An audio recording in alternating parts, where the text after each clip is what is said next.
Shut up. Oh, you're here. Welcome to episode.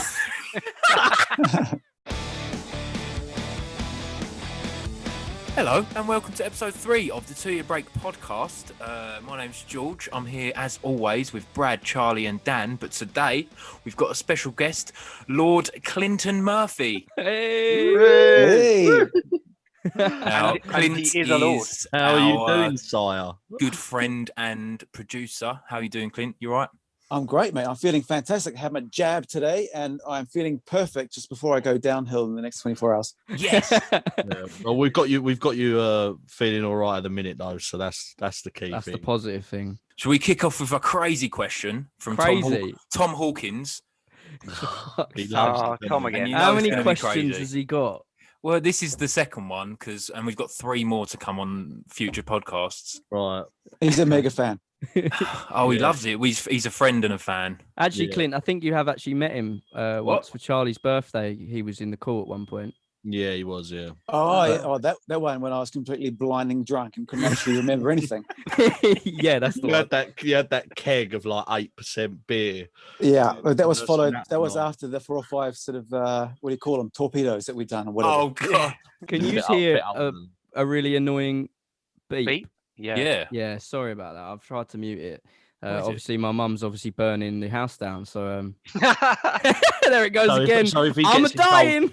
Is that your Could spoke? be. Is that your in spoken alarm? flames, then we might need to just pause it for a minute. Yeah. Or it could just be the most exciting podcast ever. Oh yes. Yeah, if you're watching on YouTube, you will see my house burn down. So I want to know what's Tom's question. I'm Oh God. gagging Well, here. it's something Yeah. very profound and absolutely crazy, right? What's your favourite, cats or dogs? For God's sake. Oh, Tom. Dogs, easy. Cats. Dogs. Cats. I have a And- dog. I have a cat. And yeah, cats all the way. So mate. Charlie, dog. Clint, dog. Brad, cat. Dan. Oh, a dog. Sorry. Dan Dogs win. doesn't- Dogs Dan for me. doesn't like either. It's dogs for everyone. Dogs win. Dan hasn't got a heart. He doesn't like either. Oh, I do like dogs. I like dogs. Do you like dogs? Do you like I like dogs? dogs. Do you like dogs? we're gonna have to take two minutes because I don't know what the fuck's going on out here. Are you actually? I can't, like. Can you hear it again? I have to keep Yeah. muting. Yeah. I know what it is. His mum just hates the podcast, so every time he's on. Tries to sabotage it. Tries to sabotage it every time. Sorry, Brad. Sorry. Right. Okay. Well, we're back, and the good news is, my stepdad took the battery out, so if we do burn, I won't know about it. Perfect. Good. Good solution. We actually might not even need to cut that because we filled, so it might be all right. So yeah. yeah, Dogs win. dogs, cats. It's just me and the cat. Yeah. How can you look at her? She's a little loaf of bread. Bring her in. Okay. For anyone on YouTube, here's a loaf of bread here. Here she I'll is. tweet this, so if anyone wants to see this cat, Look at this at Oh, little she baby. is cute. TYB. She is cute. Yeah, Look she at is her. cute. Yeah. Yeah. The thing is with the cats, they just sort of, I mean, if they were big enough, they would kill you, you know, they just, Yes. and I mean, look at that. That's a killer face right there. Oh, 100%. Agreed. And as soon as you've stopped doing that, she's going to go over to the neighbor's house and just get some Take- loving from that. A dog won't Kill do that. A them. dog is loyal. Dogs are loyal. This is a question for the fans and the listeners. Give us Let's some. look, I let's don't be know if honest, dogs everyone are gonna win. knows about the dedicated Twitter for the podcast. So, dogs or cats, tweet into at the TYB podcast on Twitter, or email us, email message, whatever. It doesn't matter, as long as we know, and we'll get you the poll next time. We'll tell you who's won. Dogs or cats? Yeah. How exciting. Right, Unfortunately. What a podcast! You don't get this. You don't get this anywhere else. Dogs or cats. It's- Yeah. What? Thanks for that question, Tom. Really appreciate that one. yeah, cheers, Tom. Well, should we move into music related because Clint's here for a reason? Yeah. True. Right, so we've had a question from Jamie LFX on I don't know what on, but Jamie, what was it like recording the album in a house at your own speed compared to recording in a studio like the EP? Now, I'm not sure. I don't know, Clint, if you want to explain what our situation was this time when we recorded. Yeah, I mean, well, in a nutshell, we'd planned to go to a studio, didn't we? But Yeah. obviously the COVID thing kind of made that a little bit hard. And yeah, we obviously did some songwriting at this cottage for 4 days, and it worked out really well, and I think we were all worried about the limitations there might be with not having, all the studio equipment around. I have a fair bit of gear myself that I brought, but, like we were worried about big loud guitar amps and all this, but it worked wicked, didn't it, boys? It was, Yeah. it was great. And I think the limitations with studios is that you often have a time. You have to start at 10 and finish at 8, and that's it. And so we were able to work at our own sort of leisure, do what we want, and maybe experiment more that way. We could record things, and if it wasn't quite right, we had the time to be able to sort of redo it or change it. It was great, man. And I think because it was throughout this whole COVID thing where we weren't really allowed to sort of be together or do stuff together, I think we all felt safe in this house. We'd all, like taken the tests, and we'd all isolated and stuff. And we could just actually be like hanging out as mates again. And that was wicked. I think, when you're recording in the studio anyway, you need to be comfortable and happy with it, your surroundings, and just have a good time, because if you have a great time making a record, it shows within the music as well. And we certainly had that. We some nights we could knock off early, have a few beers, a few tasting sessions. Yeah, that was Saturday night. That was Saturday night, and then on after. There on after. But no, we were pretty good. I mean, Bradley and I were the best, weren't we? We were like not drinking. We were being very, very good. Dan, Dan done his bass in a couple of days, and then he was just on it for the rest. Wasn't he? Yeah, pretty much. That was 2 days off. He had a sip of a beer, and that was it. But George didn't even need to do anything because he'd done his drums earlier at Woodworm Studios, and so he was just the taste king, wasn't he? It was just a holiday for him. Just a holiday for him. No, leave it. I was working as well. I mean, what did you boys think? I mean, we've obviously done. We've never made a full record together like that. But I mean, what did you think of doing it in that way compared to like in the studio? Well, I'd say that all I think that we missed, it was a bit of a blessing and a curse, because we didn't have much space, like physical space. It meant that we were all a lot more involved with the process, because you couldn't not be. There was no other room really for you to go and like hang out in and play PlayStation. You had to be involved with what was happening, which was good in a sense, but in the same sense, 10 days was quite a long time. And I think towards the end, we were getting under each other's feet a little bit. After 7 days. Under each other's feet, Dan. Feet? Couldn't help that, could you? Bare feet. After 7 days, I'd had enough of you all. Yeah. Clint, you were fine. It was the others. Yeah, but I mean, for me, like I'm used to spending a massive amount of time, doing a record over. I mean, what I would normally do is, like probably spend 10 days max together and then have a weekend off. It's good if you could do, 5 days, Monday to Friday, and then take the weekends off. That's the ideal scenario, but often you can't. So usually after about 2 weeks, I mean, I was a little bit luckier. I had my own little cottage out the back, so I could escape there from you guys and get my own breathing space. But, everyone can be on top of each other. Yeah. I actually was fine throughout the whole week. Dan I and think Brad if the only thing that wasn't fine was I was slightly getting annoyed that Charlie was getting grumpy. We're making an album, and you're having a little like, it's Sunday, mate. I have to build my own on Sundays. What do you mean? It's different when you're away. Every day's the same day. Oh yeah, but Brad, I just needed like a little bit of quality time on my own, just for a day and a half, just to recoup, and then I'll be back into it. That's a long time to be social in it. Like you think once we went up that hill, right, that massive hill, felt like a mountain. Yeah, especially with all that gear, we didn't come down it for 11 days. Yeah, I know. Yeah, good point. No, hang on. We did do a click and collect from Aldi. Okay, I didn't come down it for 11 days. Other shops are available. But do you know what? Actually, I got back, and then 2 days later, I felt guilty for feeling like that, because I was like, "Oh, I miss everyone now."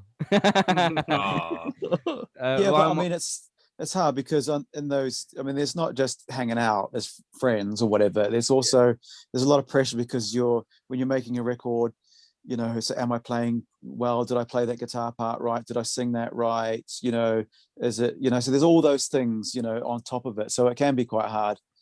Yeah, and then, to be fair for us, I suppose, where it was the first time we've done a full album in one go as well, because with the EP, obviously we did it over about 3 separate sessions, didn't we? We did Alone in the Ocean and Dowtight together, did Lost My Way separately, and then we did All I Want, Passing By and All I Want as one session, and they were like 4 days max, you know, whereas this obviously 11 days doing 7 or 8 songs or whatever, how many it was, I can't remember.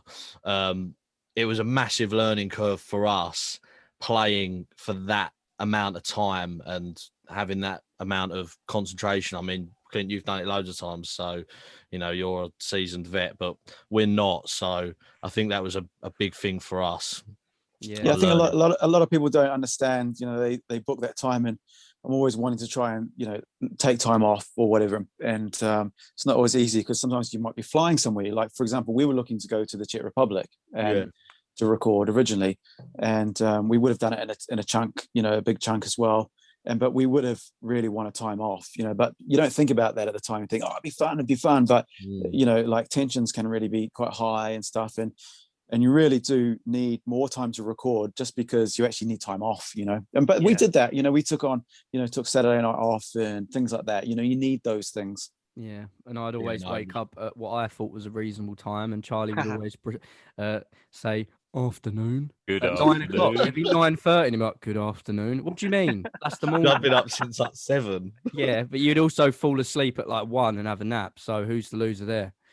I mean, 1 o'clock in the morning. That's pretty. I think. No, 1 p.m. You'd have a nap. You'd all right. Come on, Clint. There was a few times when he was like, "Charlie, you're not." I had to be kicked not out. going to snore, are you? There was. No, Yeah. no, I'm not. There was a couple of times where it's like, "What's that sound? Can you go? Is there something wrong with the amplifier?" Oh no, it's just Charlie. Oh no, wait, we ain't got the other time as well. I was eating crisps and Clint was. I didn't even get an opportunity to open the bag, and he was like, "Can you leave?" I thought, oh, this is just going to go on. I've got to say something now, because I could put up this for 5 minutes, or I could actually just sort of like. Oh wow, yeah. Bless him.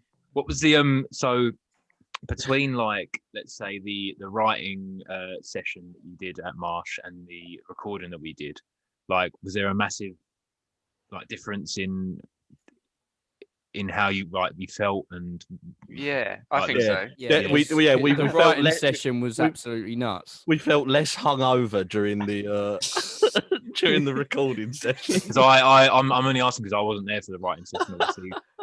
So I'd like to know as well, like, what was it like? The writing sessions were crazy, because basically we would I think our peak like productive hour was like between 12 and 1 a.m.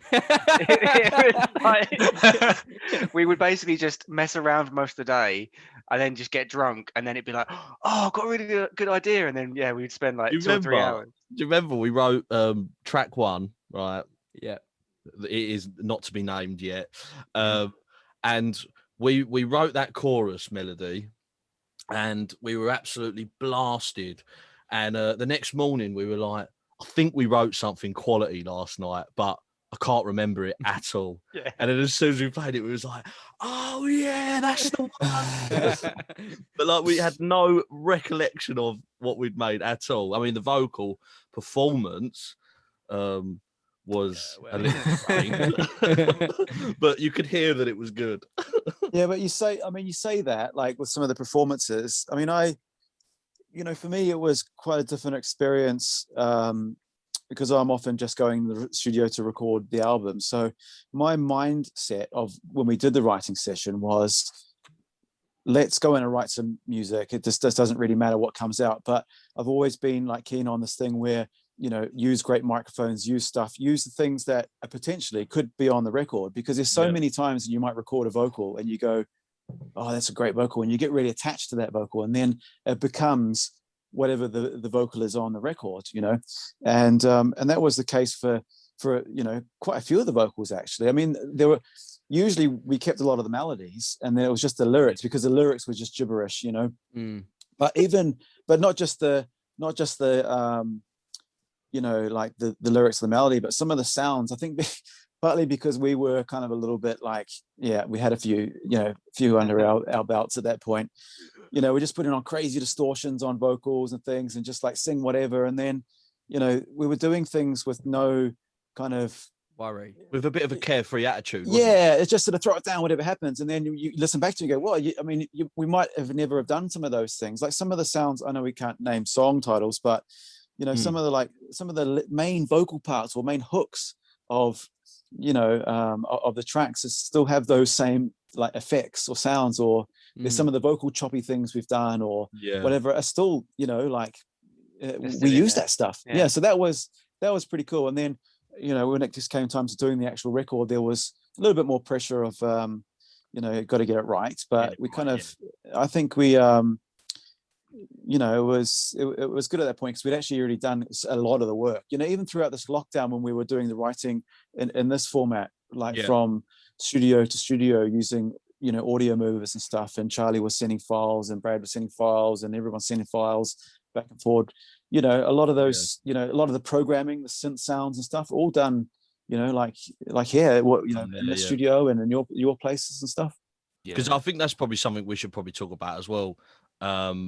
The actual writing of the album, not just the writing session that was done at the studio or at the makeshift studio, but I suppose when did we start writing the album? If you take out I'm Over It and Do You Want to Find Love, we probably started Ambit Bright, we probably started writing it last summer. It was probably, I don't know, it was September, or I mean, you guys had sort of started with a few things, and then I sort of came on board more so after you put a few ideas down, and then you were getting, you guys were doing, sessions every Sunday. I wasn't always involved in those, but then there'd be times where I'd just get my head down in the studio for a couple of days and, doing some of the programming and writing, and then sending ideas back to you guys. And it was a pretty cool idea, really. I mean, it was very, we're very modern men, using technology and using the whole coronavirus thing as a way to maybe have a positive, way forward in creating music and not just sort of being all down, Definitely, that's something I always say. I always say that if it wasn't for writing this album and spending weekends, like every weekend, just trying to write new songs and different ideas and whatnot, I would have gone mad. I think in lockdown, I would have been mad bored. So I'm grateful that we wrote the album when we did. To be fair, I think it was the best time to do it. Bit of a blessing in disguise. I think we actually, I would say, I mean, I know there's the 3 songs that were already previously released that we talked about, but for the rest of the album, I would say we probably had done 50% of the recording, of the sounds were done in this way. And then when we went to, to Marsh, or what are we calling it these days? Calling it Marsh Studios. The Marsh Studios, the conservatory. It was essentially all we needed to do was do all the vocals and guitars and bass. But even I think we might have even possibly you came to my house at one point, Charlie, to do guitars on like 3 tracks. That's it. And then I mean, by the time so we didn't essentially record the album in 10 days or 11 days at Marsh. It was it still probably was a good 20 to 30 day album when you think about it, or even 40 days when you think about all the time that we'd all spent. That is true. Yeah, definitely, actually. So so it was kind of split up, but as you say, but the main bulk obviously being those 11 days. But as you say, there was a lot of days actually that we spent doing this album. Also, none of the drums were obviously done in those 10 days either. Oh yeah, see, me and 4 days. Clint, you and I went away for 4 days together to do the drums. Wasn't it great? Wasn't it great without the rest of the band? Yeah. Well, you basically had a full band there anyway. We could get a lot done. Spiders in each room. Oh yeah, all the spiders. Yeah, what was it? Was it less entertaining without us?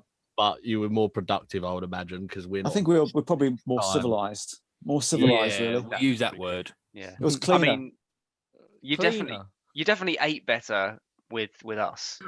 Yeah, absolutely. Can we talk about that? We made sure that every day Dan sort of come up with like a recipe list of like what we're going to eat each day, and we all got to try loads of new like cuisines. It was incredible. The best I've eaten for in like years. It It was like, you know, when you go on holiday and you go out for dinner every single night, and then you go to a different restaurant. It was like that. It was incredible, actually. There was that moment though where like the chicken smelt a bit weird, and we were a bit unsure that we might all die. Oh yeah, the human flesh smell. Oh, Yeah.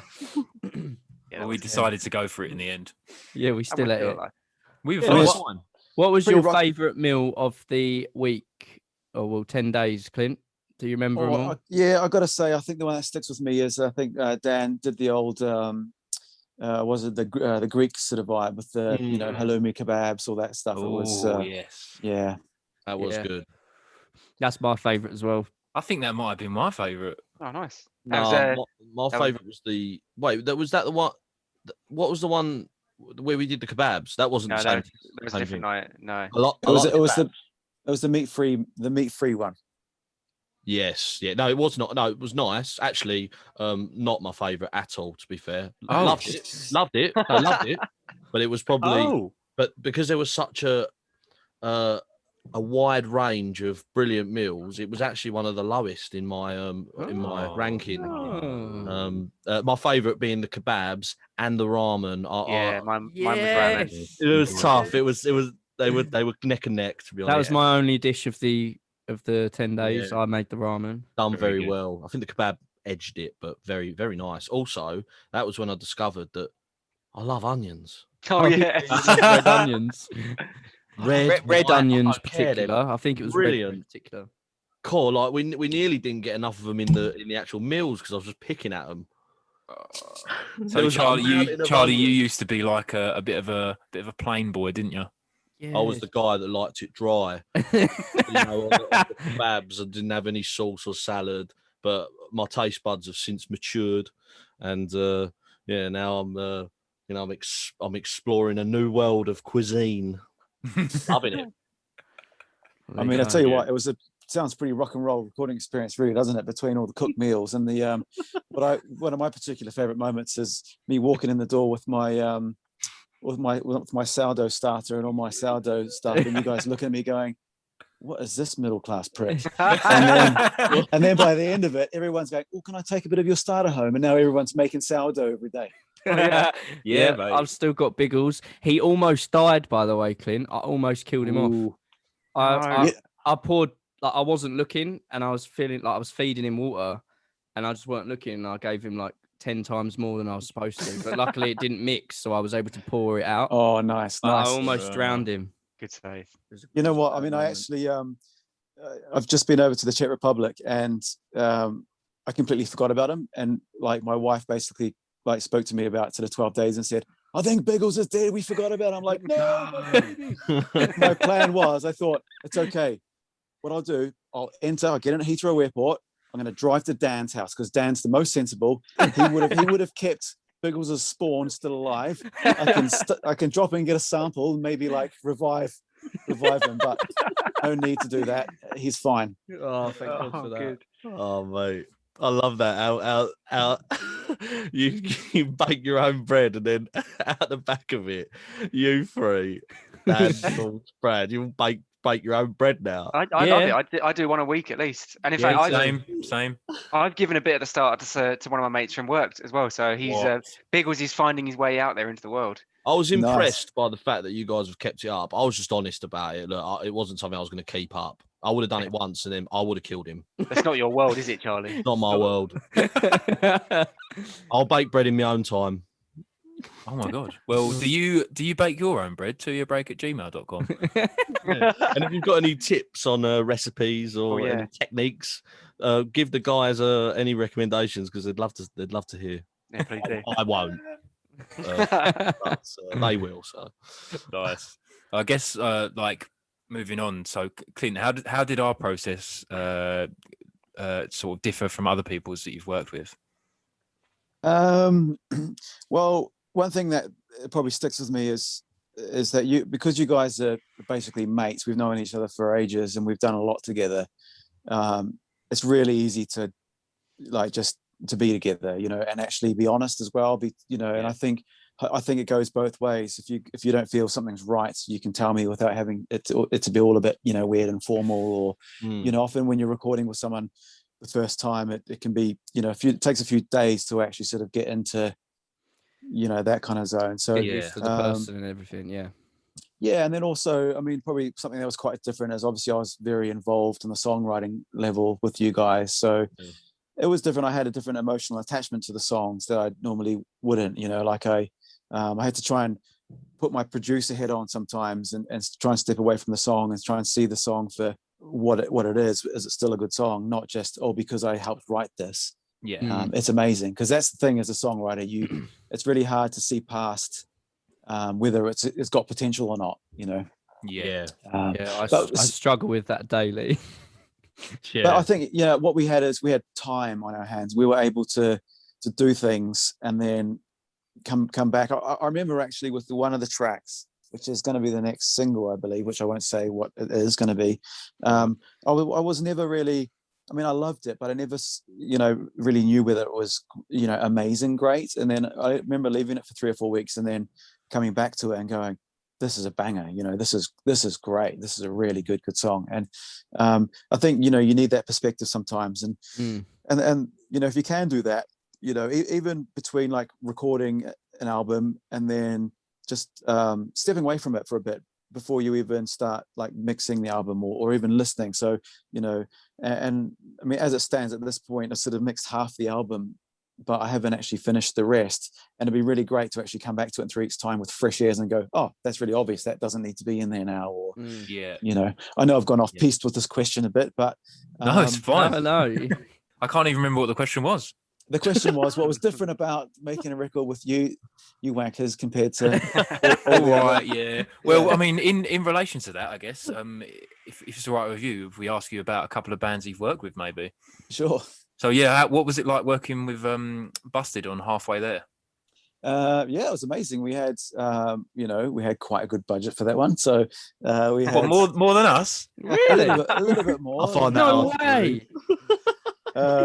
We had a lot of studio days where, we had, we went to some fantastic studios, and it's funny, even though we had all that time, we were still under the same amount of pressure, as we were to make your records. We still, we're running out of time. It was crazy, but hey, those boys they're really great people, and I still sort of chat to them now. Mainly Charlie.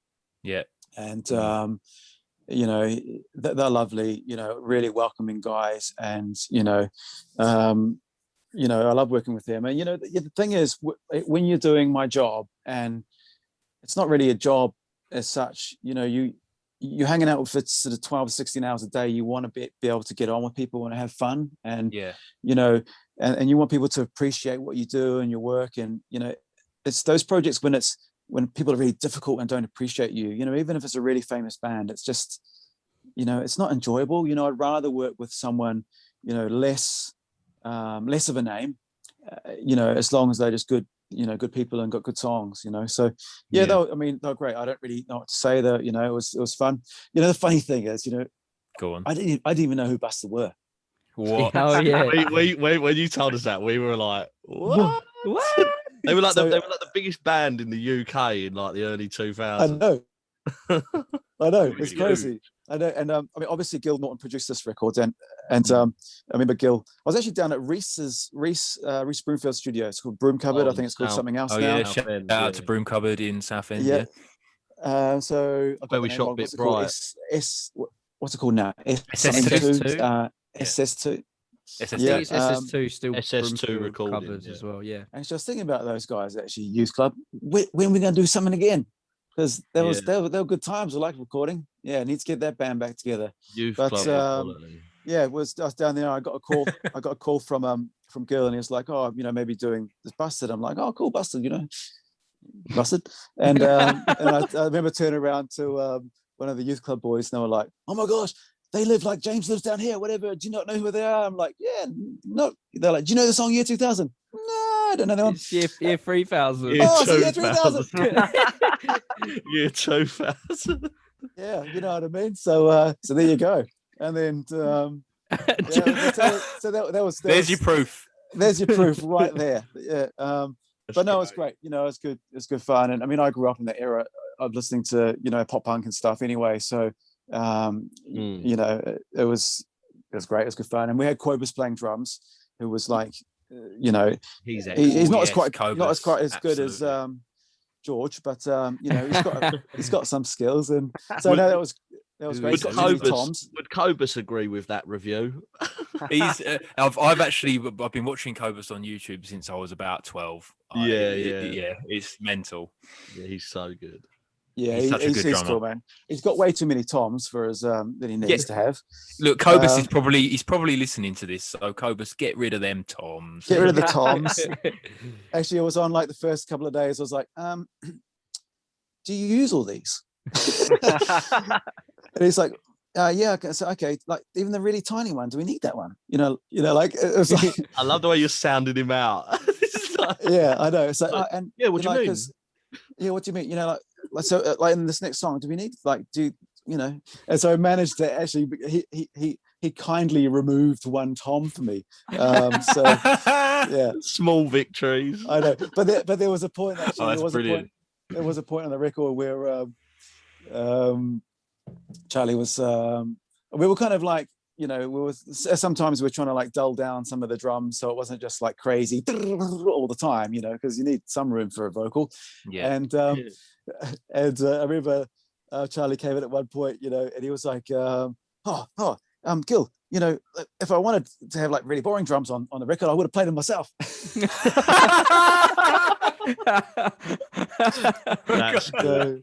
So we had to make a few moments where he was basically, you know, doing some mad fills and stuff, you know. Yes. Right. Yeah. Well, if you've got Cobus, you want to do them, don't you? You want to do the crazy fills if you've got Cobus in there. That's it. Yeah. So I guess also we can move on to the fact, obviously, you mixed quite a few of Enter Shikari's tracks as well off their latest album. Yeah. How was that for you? Yeah, that was wicked. I was. Did you know who they were when you got told about them? Yes, I did. Yes. I quickly looked on Wikipedia, and then.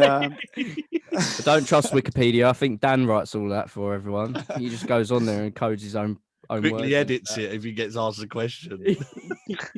Sorry, you know, like I think like the funny thing is with like some of these for a lot of British bands, but obviously because I'm from New Zealand originally, we had such a like influence from America. So there weren't a lot of, you know, in that sort of 90s period, there weren't a lot of bands that were from, you know, I mean, I was into like Pennywise and Rancid and, you know, this kind of stuff. So, you know, Blink 182 and so all those influences. So we would listen to Blink 182 and Busted weren't really, we never got put on the radio stations, you know, and probably the same for Shikari as well. You know, you had to be like really dig into, you know, like really be into that underground scene and stuff. So, but yeah, I mean, mixing that record was awesome. I was stoked to mix that, and I really enjoyed mixing that record. I didn't mix all of it. I co-mixed it with you know, with Jeff Swan and Dan Lancaster. Yeah. And Rao actually he mixed a few tracks. So, but yeah, I mean, yeah, it was good fun. You know, it was one of those, you know, mixes where I just sort of had a smile on my face because a lot of the sounds were really cool, and you know, there were a lot of parts. It was quite tricky to mix, but you know, the geniuses really. You know, it was great.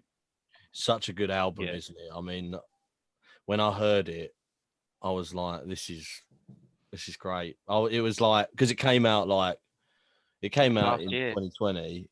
Did it come out during lockdown or before lockdown or during? I think it came out during, like just in the first couple of weeks. It was Yeah, no, because they released a new album recently, which is like loads of at home and acoustic versions of the songs off that album. Mm-hmm. Oh, cool! Did they? Yeah, and there's some covers and stuff on it. It's a really good. It's kind of it's not really like a proper studio album, but it's just a mix of here's some stuff that we did at home and acoustic wise. It's really good. All the tracks say "at home" in brackets on them. Yeah. Nice. Oh, I'll have to listen to that. I did not know that. Where were we? Well, George cut out, so we just sort of had a little chat. But carry on, Charlie. You was talking about. We was talking about mistakes, right? Yeah. And some of the best things happen from mistakes, like when you're writing in the studio and stuff like that. Because do you remember when we did Bit Bright and we had the little talking part where I say to Brad, Brad, you're gonna be fine. Put your shades on, and he's like, yeah, okay. And so, Clint, I think you moved all the stems across to create the gap or something, but you forgot to move the synths that go blung blung blung blung. That's right. Blung, blung, blung. And when we listened back, we was like, all right, let's see what this sounds like. And that started playing, and we were like, fuck is that? Yeah, everyone was like, this sounds mental. That was in like the final. That was in like the final half an hour of that recording session when we were about to do a playback to the studio owner. That was it. Yeah. Oh, honestly, I remember that moment. And everyone was just like, I feel like it was one of those like moments where you just go like, it's one of the, as we always call it, like the magic of the studio, one of those magic moments in the studio where everyone's just like, yeah. Oh my well, God. That's the thing with these mistakes are often always the coolest things, and it happened. I mean, we even, that's even when you were trying out. I say to you in the studio, hey Charlie, let's just try I want a little guitar thing here, and I don't even really know what exactly it should be, but I just know I want a guitar bit there, and then you'll just sort of noodle around. And so I'd always record that, as you're noodling, and then it might be even just like one little or whatever, and it might be something small in that, and be like, you could just go, oh, that bit there, just that tiny bit, can we get that? And then like loop that, and that's exactly what happened with I'm Over It as well. That's exactly what happened. Brad, I was like, Brad, write us a riff, and he played around for ages, and then in the middle of it he just went dun dun ba dun bum, and then played dun dun ba dun dun dun, something completely different. And I was like, that bit right there, let's get that bit and make that a chorus. Yeah. I love it. I love stuff like that. And then, I mean, I don't know if we can talk about this, but we were talking about certain guest vocalists that are on this, and there's a little guest vocalist on this, so we like to talk about that. About maybe you could talk about the song, but not who's on it.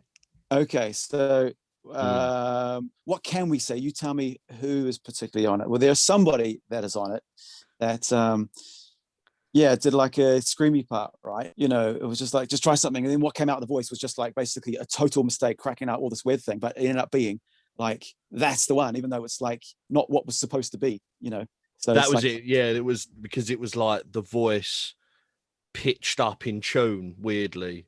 Yeah, that's what we were saying, wasn't it? And it was like, not expecting that. Came down into like the perfect sort of perfect pitch within the track that wasn't supposed to be there. Are we talking about the single? We're talking about the next single. Yeah. Oh yeah, you can. Yeah, sorry, you could talk about that. I thought it was about the other little guest that's on one of the other songs. Sorry. Okay, yeah. Well, that's a larger guest. We're talking about the pint size. My daughter, right? Yeah. We're allowed to say that. Yeah. Doing a little cameo part, and I was just like, Stella, just go crazy, and she was like, you know what I mean, and quite embarrassed that it actually come out of her own voice, But then it was like, that's amazing, But I mean, I think there's a famous quote, and who is it? I don't know completely the line, but it's honor thy mistakes as hidden intention, or something like that. So the mistakes that are made are actually the intention. It was supposed to be, famous record producer. Who was that? I can't quite remember. It'll come to me, but I imagine he goes, who said that? A famous producer. Oh, that was me. Yeah. Lord Murphy. Sorry, Lord Murphy. Actually, quick question. Why are you a lord? Why am I a lord? Because basically, if you buy a piece of land in Scotland on an estate, you can become a lord. So as a thing, I really wanted to I basically bought a square foot of land for like £70, and it's like official title. I'm actually Lord Murphy of Glencoe, and and you could actually like change your passport, your bank account, everything. It's fully legit. And I thought, if I do this, I could like put it on my passport, and then I probably could get upgrades to like first class. But then I just thought, I'm just going to be like a complete wanker, aren't I? If I like walk it, especially if you walk up and you're a lord, and it's like, can I have an upgrade? And they'll be like, yeah. Well, you probably should be able to afford the upgrade. So, that's amazing. Well, did you? Yeah. Have you changed everything to say lord? No, I haven't, but I've got a certificate and all this stuff. And I mean, I can actually go up and I've been given the GPS. Stand on my square foot of land, and it's got the GPS location and everything. So Can we all fit on it? Can No, we all stand on it and have a little hug? a square foot's a square foot's pretty small. How Yeah, I mean, small? from Monday when we can hug, maybe we could do that. How many I'll can you fit get on on the it. square foot? Probably just Dan's foot or something. Interesting. Well, I mean, speaking about doing things together, should we have a little taste? Tyson? Tasting session. Big old taste. See you Big old later. taste. When I was young, I always knew I wanted to be a musician. I found 3 guys, and we said, hey, let's do it. Let's make some music, some sweet, sweet music. And that's what we did. We decided to make an album, call it Do You Want to Find Love? And I knew I'd found it. I'd found that love. The debut album from 2 Year Break, out now. Oh, hello. We're back, and we've got a beer with us. We do, and this time I'm taking Charlie's advice, and I'm actually going to pour it into a cup as well. I'm using the old cup we got from one of the festivals we played. Oh yeah. Oh, I want a cup. I want a cup. Wait. No, Oh, Hold on. damn. Where's mine? Did you send it in the post? We sent it in the post. It cost us £300. Oh, hello, there's the postie. Oh, thank you. That's great. Thanks. Oh, nice. A few extra ones in there too. He's brought it right up to the room. Yeah, I love this. Is the postman allowed in the house during COVID, Clint? Yeah, they've got to put on a full hazmat suit. No, I was well impressed actually when you told me that we were going to do this, and then you said, "I've seen you a few beers," and I think, "Oh, it's going to be a bit late, isn't it? It's only the next day." And anyway, first thing this morning, what arrives? Oh, I love a box of beers arriving in the post. Mate, that's so good. Right, someone needs to read this can. I'm going to give it to Clint. Why don't you read the can for us? Well, what we've got here is a vocation Trihopical. It's a DDH Pale Ale, HBC 360, and I believe the 360 stands for, I don't really know, but it's a 5.7%. And make sure you get in there. It's the size of my hand, because Charlie always says that. It is the size of my hand. But it's only 5.7. Is there any information about the? Oh, here we go. Well, actually, I did. I mean, I love a hoppy beer, and as soon as I actually cracked mine and put mine in a proper pint glass, because there you go, and it's very hazy, and I just love the hoppiness. I love a hoppy beer. It also says subtle hints of cherry and banana. We'll see how subtle those hints are. Right, and, hold on, because we're an all-inclusive band. Yes, there we go. Where'd you get that from? Absolutely, I got that from Pride. Oh yeah, oh yeah, I remember when you went Pride and you posted all them pictures. What, you bare feet? Where's Dan got his feet out today? He's at Pride. Oh, it smells very nice. Right, everyone ready? Yeah, I'm ready to have a little taste. Let's do it. Do it. Taste. Gin. Oh, that's very enjoyable. That is good. Oh, yeah. I like that. I would definitely receive one of those in the post again. I'm going to take another sip to see if I can find cherries. That is lovely. That's the best one so far for me. That is lovely. Not too strong. I think that's good. Can't taste the banana. Too subtle. No, I can. Hold it in your mouth for a little while, Charlie. Get your nose involved. Are we tasting beer here or doing something else? Yeah, I really like this. It's it ticks all the boxes for me. I mean, we don't get too involved with it. It's fine. Love a good design. Yeah, yes, it's a nice design, tasty. I actually quite like a cloudy beer as well. Same. Yeah, mine's not too cold, super cold, and I quite like it. It's like actually, I feel like it's like a good quality pint from the pub. Right, Clint, give it a rating out of 10. Go. I'm saying 8 out of 10. What? Right, Brad. Well, there we go. I'm going to give it a 7.5. Oh my God, Charlie. This is a big one for him. This is a big one here. 7. Wait. What's the percentage? I'm going with 7.75 because what are you doing? Because it's not quite 7.5, Brad. That was disappointing. But also, it's very difficult to give 8s. Do you know what? Do you know what? I'm going to go for an 8. Oh, fuck. Is that because it's a Swedish rounding system? You have to round up to 8 anyway. Yeah, had to. So that's nice. I really enjoyed that, actually. Enjoyed it. Have you finished it? You sculled it back. I've actually done half of it. And what are we going for, Dan? 10 out of 10. Yeah, I'm 8 again. It's good. I'm 8. Good beer. I'm going 8. Solid I 8s. hope that they do sell these in our local soon because, that's That's lovely. really nice. Yeah, I Really. feel bad now for my 7.5. You should. Do you want to change it? No, I'm gonna stick with it. Come on, succumb to a bit of peer pressure. The reason I'm gonna stick with it is because I had a Hazy Jane just before, and I feel like think that's better than Hazy Jane. Do you? I think, no, yeah, it is. I do. It is. It's got more like, I don't know, it's more character, more flavors, and it's got more depth. Maybe I've said that just because I've had my vaccination today and I'm feeling a little crazy right now. It's gone straight to your head. You're not supposed to drink 48 hours after. Is that what they said? No. No. I don't know. Actually, I have a nurse right here. Are you allowed to drink on the COVID vaccination on the first day? Yep, you're fine. Oh, yes. Okay, so when you feel like all, lightheaded and headachy, it's just the drink, not the... Yeah, but I Yes. think, yeah. Absolutely. Right. There you go. I think that was a great taste. Cheers, everyone. taste. Big old Yeah. taste. that was the best one so far. If you want to get involved, vocation, toyourbreak@gmail.com. Love that. Love that. Sponsor us. Yeah, I I'll guess change send my us a- rating. Send us a load. That's an 8 out of 10 on average. And does anyone fancy playing a little quiz before we get involved with the TY beats? Yeah, let's Well, yeah, do it. go on then. I'm keen for a game. Right. Today's Serious? quiz is Not it a gonna Japanese? Is it a Japanese band or Oh. is it an item you can buy at Tesco? Oh, Right. oh Okay. my god. Okay. Do you need to share sound? Is there anything you need? No, it's just names of things. I'm not getting involved with sharing sound anymore because it goes wrong. We'll see if the reigning champion can take it 2 weeks in a row, eh? Could be 7-0 again, Charlie. Oh, it's likely to be. If I'm in Okay. control of this game.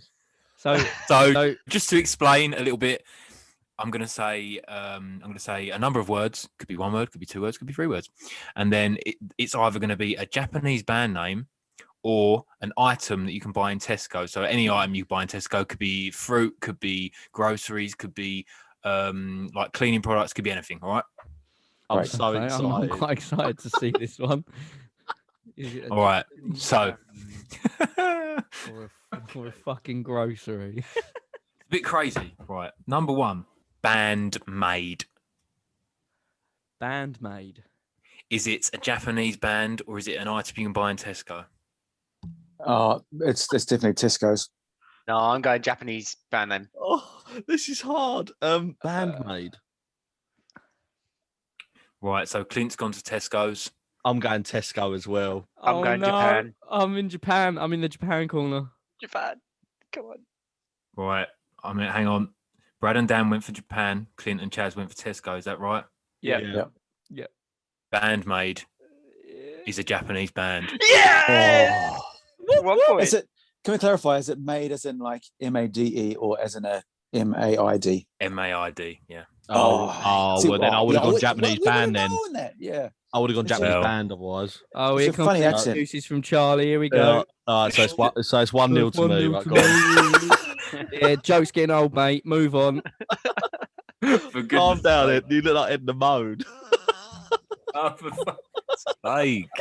Can I just quickly clarify for anyone that's been watching Yeah. this whole thing on YouTube and just been like, what the fuck is Brad wearing on his face? I've had a migraine for the past 3 days. I'm out of it now. And these glasses are my sister's and they're supposed to help from when you're looking at screens. And I haven't got any of my own. So I've borrowed hers. And I will admit, I feel like if Dot Cotton from EastEnders wore glasses, if that's what she'd wear.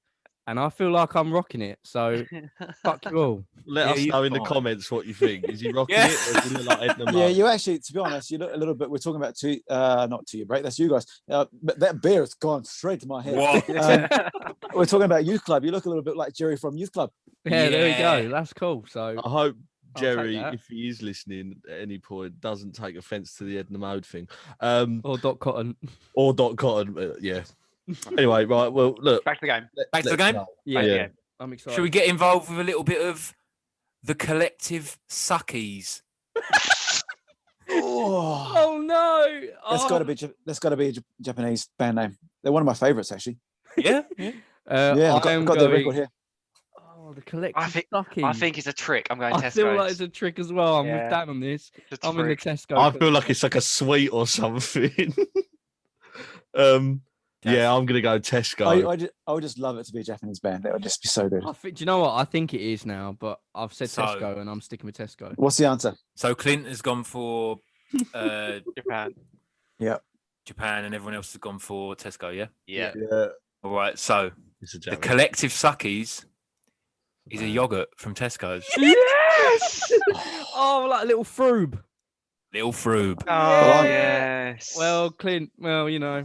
Well, I'm gonna start a band called the Collective Suckies because I think that would really sell. And move to Japan, and therefore rendering your answer correct. It's a trick question. It's both. You haven't got any trick questions in here, have you? What do you mean? How about Spontex wash-ups? Oh, that is a Japanese band name, mate. No, that is 100% Tesco's. Yeah, that's Tesco's. Got to be. It ain't, is it? If it ain't, that's ridiculous. So Brad's gone for Japanese. Yep. Yeah. And everyone else has gone for Tesco? Yeah. Tesco. That's Tesco, mate. Oh, yeah. God for that. That means that is Dan's a packet of scourers. Yep. Yeah. Got some of those in my Where are you finding these? 3 for 3. Did you type into Google, is it Obviously a Japanese band name or something you can find? No, I spent ages going through Tesco products. Oh, chill. I admire that dedication. Yeah, fair play, George. What I want to know is, did you actually go into Tesco's with your mask and actually have a pad and paper and like a list that had a column? It was like Japanese band name, Tesco's product, and just like you were like picking up items and people like, just touch that, sir. Are you going to buy that? He's asking. No, I did it all online. No, it's for our podcast, toyourbreak.com. He's in there. He goes to someone. Have you got any Japanese sounding products? Yeah. To be fair, I thought all these names would have like Japanese names, like the Hiyosha or something like that. You know what I mean? Yeah. I thought this is where's the No, it's a case of in Japan they like to use English words. Oh, it gives them like a sense of like the prestige sort of thing. like baby metal. Yeah, exactly. Yeah. Well, we know what the answer to that one is. Oh yeah, baby meal? No. So the next one is it's a Lark and Seal. So I'm going to spell this for you. Sorry, go on. It sounds a little bit French actually. So it's L'ARC space EN space CIEL. Lark and Seal. I'm gonna go Japanese band. Yeah, Japanese band for me. Oh man. See, I'm not just trying to be too like. I mean, I'm going to Tesco's, but I'd like that to be a Japanese band. Yeah, I want it to be, so I'm going to go Japan. Yeah. 4 Japans? Yeah, 4 Japans. Yeah, absolutely Japan, correct. Woo! Oh. Is Dan still winning? No, I believe. No, Dan's got all of them right. 4 points. Wow. So have I. So no, you haven't. 4-0. All right. Okay, right. Yeah, Dan's got all more right so far. Okay. Right, here we go. Number something. 5. I don't know. A number. Yep. Number Regina Blitz. Oh. It's a Tesco product. Oh, it so is, isn't it? But it would be a great name. It's I feel like it's a. It's a my dad wrote a porno name. That's what it is. Yeah, it is. That's so true. Yeah, it's the type of name from that. I'm going Tesco's. No, Japan. Oh God, he's changed last minute. Yeah, I'm going Tesco. I'm going Tesco. I feel like it's a. Like I reckon it's a toilet cleaning product. Yeah, something you can do fast. Clint. Yeah, I'm going to Japan. All right. 2 and 2. Regina Blitz is kitchen roll. Oh, Yes. Dan, we're back level, mate. Chaz and Dan are in the lead. Wait, what? I've only got one wrong.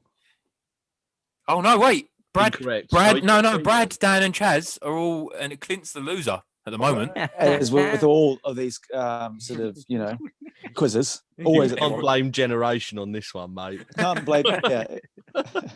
Well, to be fair, Clint's a bit of a. He's a Waitrose man, isn't he? He's a Waitrose man. Oh, yeah. No, he's an Audi man, isn't he? Yeah, you're correct. You are right. He's an Audi man. When we were doing our Audi shop for the for the 2 Year Break album when we were around that cottage. He knew all the products. I can't believe you could buy like the whole store and for like 60 quid.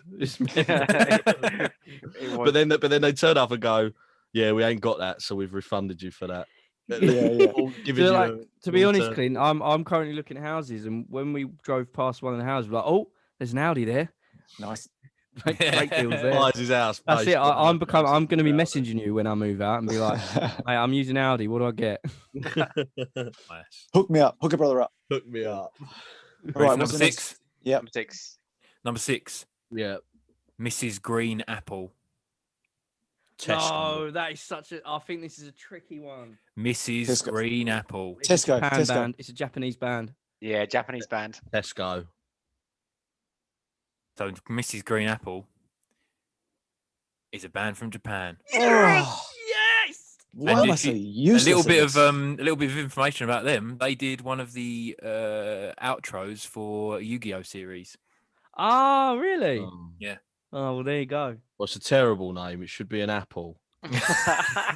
Oh, here comes the crybaby loser. Oh. Yeah. So me and Brad are joint. Correct. Yeah, all right. No need to rub it in, mate. Does that still make me like bottom since I've got nothing right? Yeah, Clint. Yeah, Clint you up. are still bottom. Yeah. All There's right, two let's go. two left. Well, There's two it's left. probably, you've had the vaccination. You've had It's a this few beer. drinks. Who's the real winner? I'm going to need another beer in a minute. Right. This is second and last one. Mm-hmm. Mr. Children. That is Oh, I'm Mr. not sure Children. about that. That is so wrong. I mean, that product cannot even exist in a UK supermarket. Yeah, Well that then. can. 100%. He's 100% right. That is a Mr. band. Children. That's a band. That's got to be. Yeah? a Japanese I'm band. going bands. Yeah. Got to be. I'm Is gonna, this band should probably be in prison? Are they in prison? This band? I think Tesco's, and I think they need to be taken off the shelves. So, Brad, are you going Tesco and the rest of everyone going Japanese? Yep. Yep. Mr. Children is a Japanese band. No! Yeah. Oh. I tried to be different. Oh, God for that. fuck. What kind of music is it? Rock. Oof. so broad. Rock. Do they even know what they've done? I think there's a translation issue there. Yeah. Mr. Children. I wonder what they think they're called. Mr. Children. That's not allowed. All right, last one. I just don't get it. I don't get it. So Brad, you can only tie now.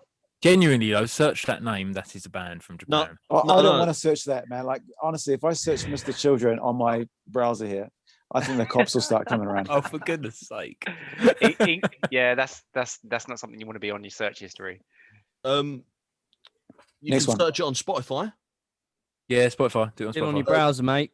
Still knows. I'll All take right. that. Well, last Uh, one. Last one. So, hang so- on, what are the scores, George? Yeah, let's do the scores. So scores on Brad, the doors before we go into Dan's it. winning. Dan's winning. With how many? Dan's winning 6. with 6 out of 7. You can count them on your feet, mate.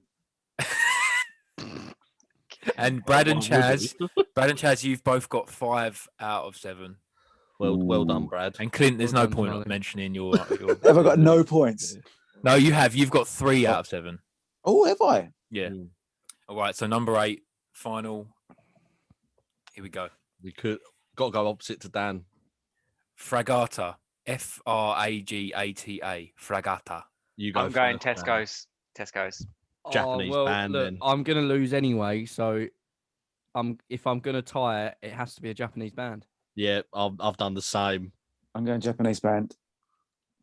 but it's Fragata. not, is it? It's not though, is it? It's like a No, packet it's of some like crisps. cheese or something. It's a Yeah, cheese. it's cheese, isn't it? Yeah, it would be, wouldn't it? Fragata is olives. Oh, of course. No. That's bollocks. Oh, I had some fragata last week. Sfogata, sfogata. Yeah. Dan wins again. So yeah, Dan's the Nice winner. one.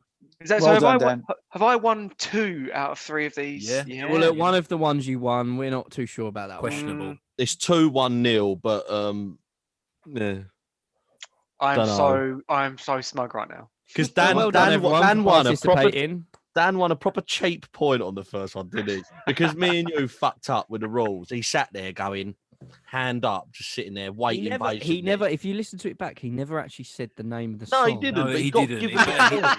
You are right. He didn't. Yeah, you are right. Bollocks. So I think that should be I think he should have been disqualified. So take a point off that, and we'll see what it actually ended up being. Yeah.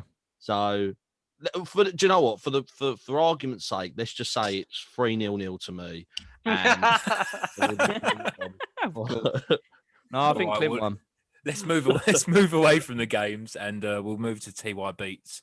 And today we're going to get one from Clint. So, I mean, Clint, what song do you want to add to the old playlist? I'll add it. Oh, TY Beats. Is it what? I mean, what is it? Any song, or is it like something? Any song you want. Honestly, like, give us a reason for adding it. And as long as it's on Spotify, obviously. Yeah. Oh, okay. So it doesn't have to be anything. Because I don't want to put anything I've done up there. It's boring.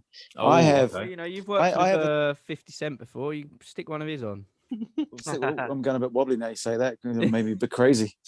I reckon I'm going to put up. There's a track which is. Well, I'll tell you. It's Where Are You Now, Jack U. Where Are You Now, Jack U. And I love this tune. It actually reminds me of with Justin you guys. Bieber as well. Yes, Justin Bieber, Skrillex. And yes, that's the one. And it's kind of like my Friday feeling song when, you know, we finished the work for the week, put it on, want to get dancing. And there was a couple of times throughout our recording process where it was just getting ready in the morning just to get into the vibe. And it's just a good, I don't know, it's very different to what you guys do, but it's poppy, it's great. Well, yeah. If it's poppy, I'll probably love it. Then? I'll put it in. Yeah. I'll be listening to it. It is a tune. That is a massive I've tune. heard it, but yeah. That sounds good to me. Yeah. Well, do you know what, Clint? I had no idea what you was going to say, and I'm well happy with that. I'm well happy with that selection. I've actually got one more question before we go, and it's from a guy called Bridley Toward. For goodness sake. Yeah, Bridley Toward. I'm not sure. It kind of come through on like a spam email. Right. And it was actually directed to Clint Murphy, and it was it basically said, Clint, if you could work with any band in the world and record them, who would it be? Other than 2 Year Break, obviously. Bridley Toward would really like to know. Yeah, what a legend. Legend. And by the way, they don't have to be active. Oh no, wait. But sorry, there was a PS. It can be a band that doesn't exist anymore. They might not be a band anymore, but it just in general, if you could work with any band in the world or artist, what would it be? Well, that opens up a bit more of a possibility. I think, I don't know. I mean, I think possibly someone like Nirvana would be like, yeah. Do you know what I mean? I think that would be pretty cool. But obviously, that's not so much possible anymore. No, maybe not. Yeah. But yeah, what does really interest me is I would love to do another recording where it's sort of simple again. I started on tape. Recording to tape, you had 24 tracks. It was very, limited. It was basic, more basic. I mean, these days you can get as many tracks as you like, and productions are just, I don't know. There's sort of like a standard you have to kind of live up to, sonically and everything. But like for even back then, sure, people were always striving to achieve these standards and all that kind of stuff, but you're kind of limited to what you could do. And I like the idea of just making something again that doesn't have to be sound like something else. I mean, that's kind of what we did with your record a little bit. We sort of made it sound like its own thing, but I think I'm on a real simple scale, you know what I mean? Even if it was like some basic jazz project or something, but just something cool, simple, you know what I mean? And just without all, like it gets pretty full on these days with like editing and, so I don't know.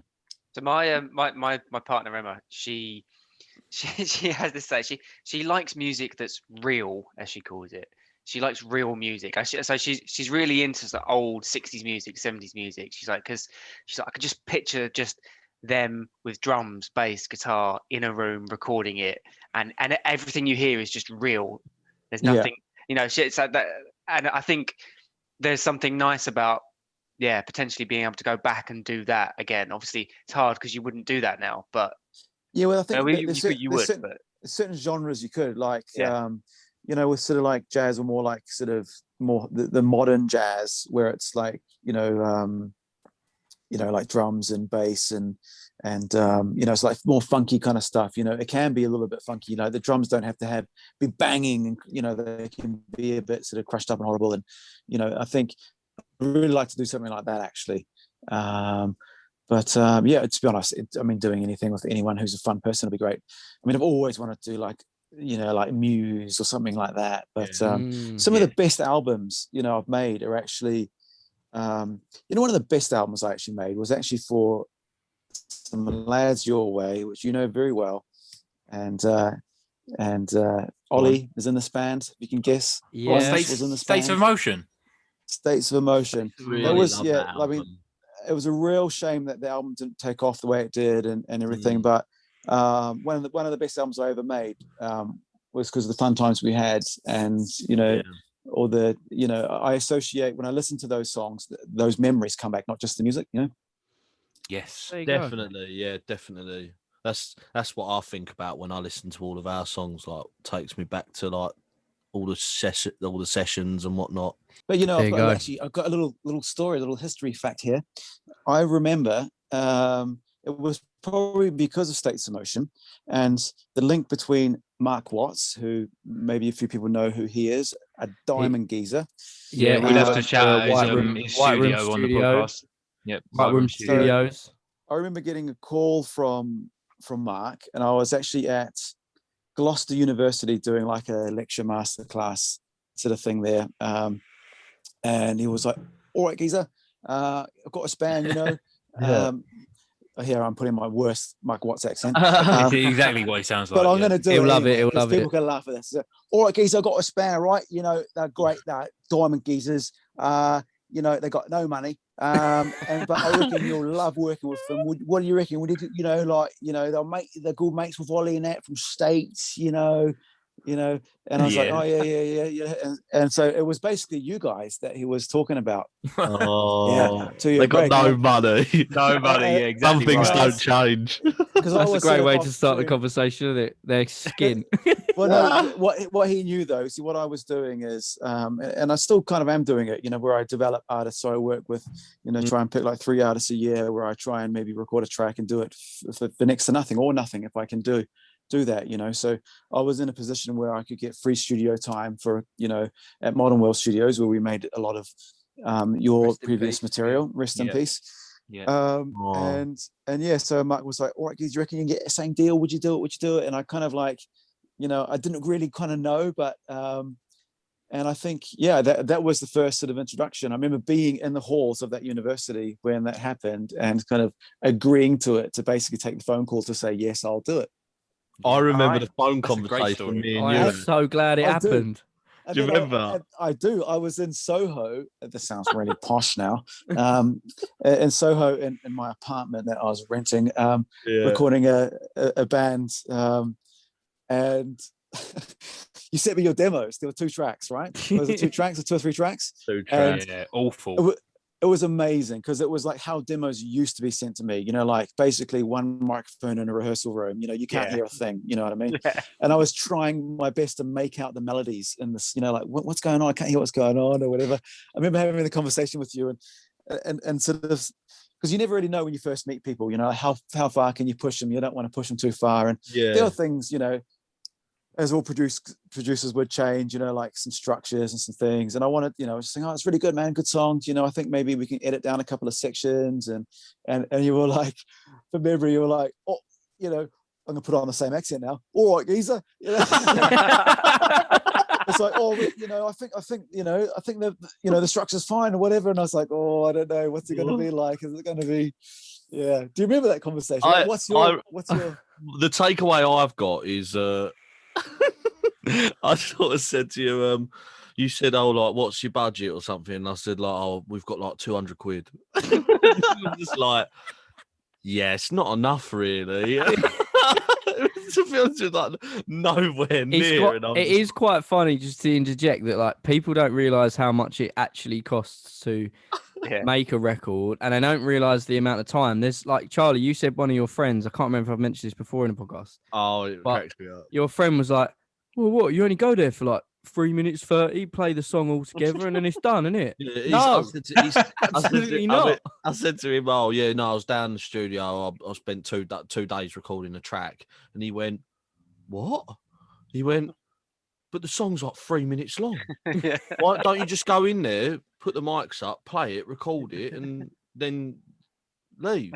Oh, honestly, No. when I was in like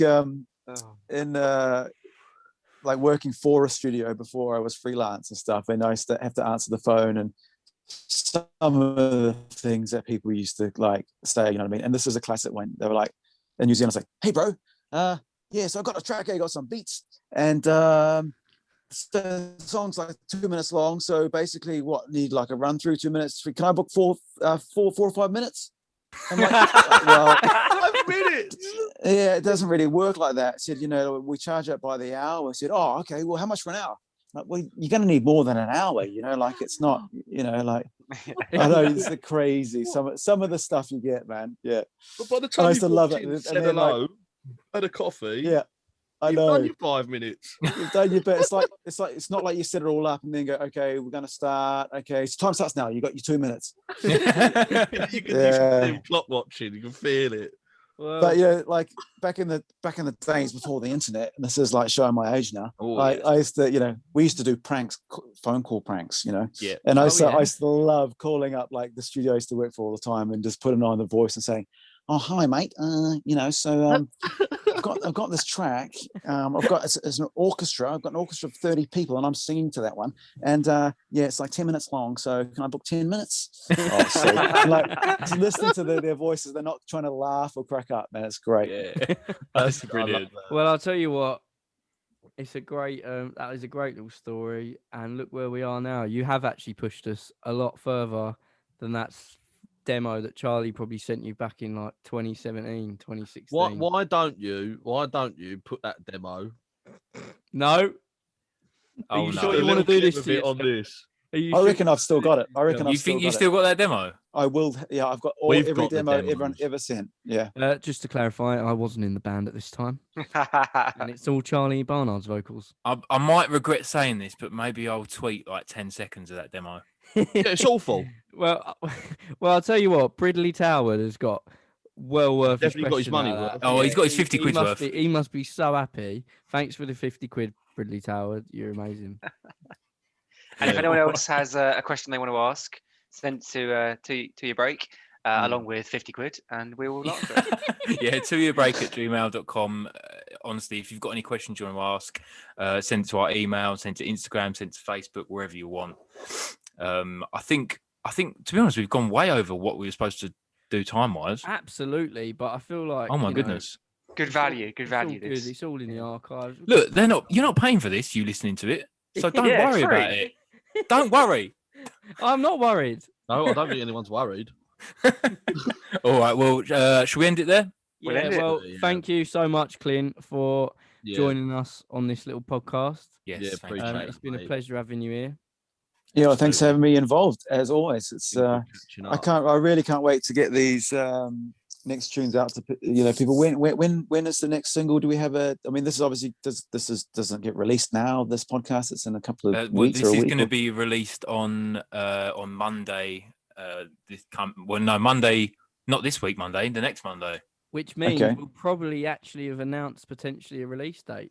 Yeah, I think so. We might have released it by exciting. then. Yeah, so that song will be out. Just in case we haven't, we're not going to name the song.